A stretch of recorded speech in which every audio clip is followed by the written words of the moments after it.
गर्मियाँ शुरू होते ही जो डिहाइड्रेशन की समस्या है वो पैदा हो जाती है, जिसके चलते लोगों की मौत भी हो जाती है। और डिहाइड्रेशन ना हो शरीर में, तो उसके लिए क्या है कि या तो ज़्यादा से ज़्यादा पानी पिएँ या फिर वो फ्रूट खाएँ जिनमें ज़्यादा से ज़्यादा पानी होता है, और उन फ्रूट के खाने से बॉडी को पानी की जो कमी है बॉडी में वो पूरी हो सके। मैं इस वक्त दिखाना चाहूँगा कि मैं एक तरबूज के स्टॉल पे हूँ, और तरबूज गर्मियों में एक रामबाण का काम करता है, क्योंकि पानी की कमी को सबसे ज़्यादा अगर पूरा करता है तो वो तरबूज है। मार्केट में कई तरह के जो तरबूज है वो अवेलेबल है, जैसा कि ये यमुना के एरिया में ये तरबूज होता है। इसके अलावा जहाँ रेतीली ज़मीन होती है, जैसे कि राजस्थान में, ये तरबूज वहाँ राजस्थान में उगता है, यानी उगाया जाता है। तो हमारे साथ आयुर्वेद के ज्ञाता डॉक्टर जितेंद्र गिल है, उनसे पूछते हैं तरबूज के क्या फ़ायदे हैं, क्या नुकसान है? डॉक्टर साहब नमस्कार। नमस्ते, नमस्ते। डॉक्टर साहब, तरबूज हालाँकि गर्मियों में सबसे ज़्यादा पसंदीदा फल है, जो लोग पसंद करते हैं। क्योंकि ये पानी की कमी को पूरा करता है और सबसे ज़्यादा पानी होता है। इसके क्या फ़ायदे हैं? पहले हम फ़ायदे ही जानते हैं। देखिए, तरबूज बहुत ज़बरदस्त तरीके से गर्मियों का सबसे बेहतरीन तोहफ़ा है और जो सबसे बड़ा बेनिफिट इसका हम बताएँगे, ये बॉडी को हाइड्रेट रखता है। और जिनको हार्ट की कोई भी प्रॉब्लम है, कोलेस्ट्रॉल बढ़ा हुआ है या बीपी बढ़ा रहता है, तो उसमें ज़बरदस्त तरीके से तरबूज काम करता है कोलेस्ट्रॉल घटाने में। और जिसकी वजह लाइकोपीन नाम का एक तत्व इसमें पाया जाता है, जिसकी वजह से इसकी रेडनेस कलर है, जो ज़बरदस्त तरीके से एंटीऑक्सीडेंट है। और एंटीऑक्सीडेंट होने की वजह से ये कैंसर के जो रोगी हैं, एंटी कैंसरस फ्रूट है, कैंसर के रोगियों में बड़ा कारगर तरीके से काम करता है। और अन्य भी इसके इतने लाभ हैं, आपको बीपी की समस्या रहती है, आपको किसी भी प्रकार की वीकनेस है, शरीर के अंदर कमजोरी है, और विशेष रूप से पुरुषों के लिए बहुत जबरदस्त तरीके से ये ताकत देने का काम करता है। आपको बालों की कोई समस्या है, या आप इसका पेस्ट बना के मतलब दही में फेंट के तरबूज को अगर स्किन के लिए यूज करेंगे तो चेहरे पे ग्लो आ जाएगी, स्किन के लिए भी बहुत लाभकारी है। और जिनको मोटापे की दिक्कत रहती है, मोटापे में जबरदस्त तरीके से ये एंटी ओबेसिटी है, मोटापे को कम करने में प्रचुर मात्रा में फाइबर पाया जाता है इसमें, जो कब्ज की किसी को समस्या रहती है या डाइजेस्टिव सिस्टम की रिलेटेड कोई भी समस्या रहती है उसमें काम करेगा।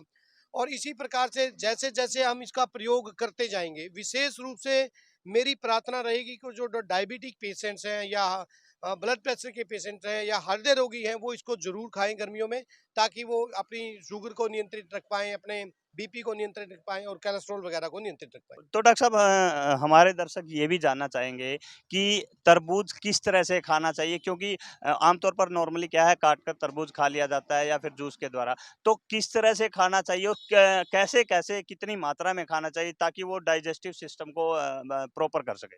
देखिए, तरबूज को सबसे बेस्ट तरीका है खाने का कि आप दोपहर तक इसको खाएं, रात्रिकालीन इसको ना खाएं, क्योंकि आयुर्वेद कहता है, शास्त्र कहते हैं कि दोपहर से पहले पहले ही कोई भी फ्रूट्स है वो खाना चाहिए, और रात्रिकालीन इसका प्रयोग ना करें। और दूध विशेष रूप से अवॉइड करें, इसके साथ करीब करीब आधा पौना घंटा पहले और 1 घंटा बाद तक आप दूध का सेवन ना करें। और कभी भी कोई भी फ्रूट आप खाएं जीवन में, तो फ्रूट के बाद कभी भी पानी का सेवन, जल का सेवन ना करें, वो आपके लिए बहुत ज़्यादा नुकसानदायक हो सकता है। तो डॉक्टर साहब, जैसा कि आपने बताया कि तरबूज आमतौर पर एक तरबूज होता है, ऊपर से इसका कलर ये अंदर लाल निकलता है, लेकिन इसके अंदर बीज भी होते हैं, छिलका भी होता है। अन्य पूरे तरबूज के हम सुनना चाहेंगे क्या क्या फायदे होते हैं? देखिए, तरबूज का जो बीज है वो तो जबरदस्त तरीके से उसको हम यूज करते हैं, मेद्य रसायन बोला है आयुर्वेद में, मानसिक रोगों में ब्रेन को पावरफुल बनाने के लिए। और उसके बीज कई बार आप देखते हैं कि हमारी जो मिठाइयाँ वगैरह बनती है भारतीय त्योहारों पे, तो उसमें डाले जाते हैं, मगज के रूप में उसको बोलते हैं। और उसके साथ साथ जो इसका छिलका है, जो कुशल गृहिणी है, समझदार लेडीज हैं, वो रसोई में इसको तरबूज को खाने के बाद इसका जो छिलके को उसको अच्छे से धो के और उसकी सब्जी बनाती है, बहुत टेस्टी सब्जी बनती है, तो वो भी बहुत लाभकारी रहता है। तो इसकी हर चीज इसकी प्रयोग में लाई जा सकती तो डॉक्टर साहब, आमतौर पर गर्मियों में जो है मरीज को डिहाइड्रेशन हो जाती है, उसमें सबसे बेस्ट है मरीजों को किस तरह से तरबूज दिया जाना चाहिए या नहीं दिया जाना चाहिए? है। कभी कभी जिनकी पाचक अग्नि बहुत कम रहती है, उनको थोड़ा सा डाइजेस्ट करने में दिक्कत आ सकती है तरबूज को। अदरवाइज किसी भी पेशेंट्स को विशेष रूप से लू लगने पे, या किसी को बहुत ज़्यादा एक्सेसिव पसीना आता है, या शरीर में वीकनेस ज़्यादा रहती है, उन लोगों को जरूर तरबूज खिलाना चाहिए।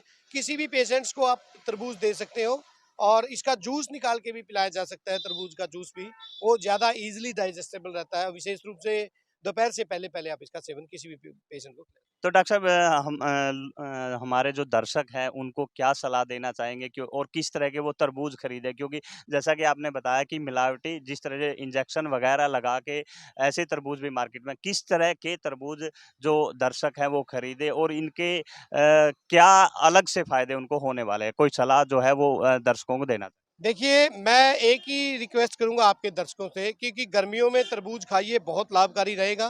किसी भी बीमारी के पेशेंट्स को दिया जा सकता है। लेकिन थोड़ी-सी सावधानी ये बरतनी है कि बहुत ज़्यादा रेड कलर हो या बहुत ज़्यादा उसका टेस्ट मीठा हो।